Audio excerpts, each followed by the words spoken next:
সম্মানিত সভাপতি, প্রধান অতিথি, বিশেষ অতিথি ও আমার ছোট বড় ভাই ও বোনরা, আসসালামু আলাইকুম রহমতুল্লাহ।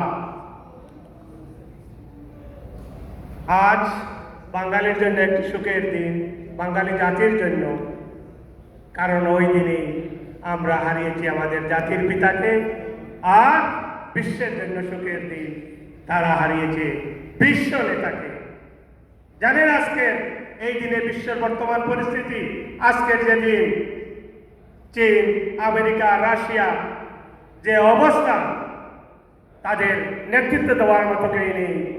যদি আমরা আমাদের জাতির পিতাকে না হারাতাম, তাহলে বিশ্ব পেত তাদের বিশ্ব নেতাকে, আর আজকের দিনে এই নেতৃত্ব দিত। আর আপনারা জানেন, আমরা সবাই বিশ্বাস করি আমাদের জাতির পিতা এমন এক ব্যক্তি ছিলেন যার জীবনের অর্ধাংশই কেটেছিল জেলে এই জাতির মুক্তি আর স্বাধীনতার জন্য। অন্ধকারে তার চোখ থেকে যা জল ঝরেছে, আর যদি আমরা বঙ্গোপসাগরের জলের সাথে তুলনা করি তা হবে না। তিনি আমাদের জাতির পিতা। আর আজকে কেউ কেউ বলছেন আন্দোলন বিরোধীরা আর জামাত ইসলাম আর বিএনপি, আমরা জানি ওদের আন্দোলন, কারণ আওয়ামী লীগ 23 বছর আন্দোলন করে দেশ স্বাধীন করেছে।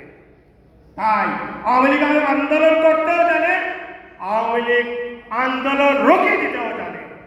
তাই বলবো, আওয়ামী লীগ মুক্তিযোদ্ধার দল, আওয়ামী লীগ স্বাধীনতার দল, যতদিন পর্যন্ত আমাদের একটি লাল সবুজ পতাকা থাকবে, যতদিন পর্যন্ত আমাদের 56,000 বর্গ মাইলের স্বাধীন সোনার বাংলাদেশ বিশ্বে মানচিত্রে থাকবে, যতদিন পর্যন্ত আমাদের জাতীয় সঙ্গীত আমার সোনার বাংলা আমি তোমায় ভালোবাসি, ততদিন পর্যন্ত আমাদের জাতির পিতা আমাদের অন্তরে থাকবে। তাই বলবো, কিছুদিন পূর্বে, 2 মাস পূর্বে আপনারা দেখেছেন পদ্মা সেতু আমরা এত সহজে করতে যেতাম না, এত প্রয়োজনও ছিল না। কারণ বঙ্গবন্ধুকে হত্যা করে বাংলাদেশ যে দুভাবে বিভক্ত ছিল, উত্তর আর দক্ষিণ, তাই দক্ষিণবঙ্গে পাঠিয়েছিল তার জন্মভূমিতে। তাই ওরা বলবো, দক্ষিণবঙ্গের মানুষ কত ভাগ্যবান, একজন জাতির পিতার সমাধিস্থল ধ্বংসে পড়া ছিল বলে আমরা পদ্মা সেতু করতে পেরেছি। আজকে জানেন, প্রতিদিন যত মানুষ যাচ্ছে বঙ্গবন্ধুর মাজার দেখতে পদ্মা সেতু হয়ে।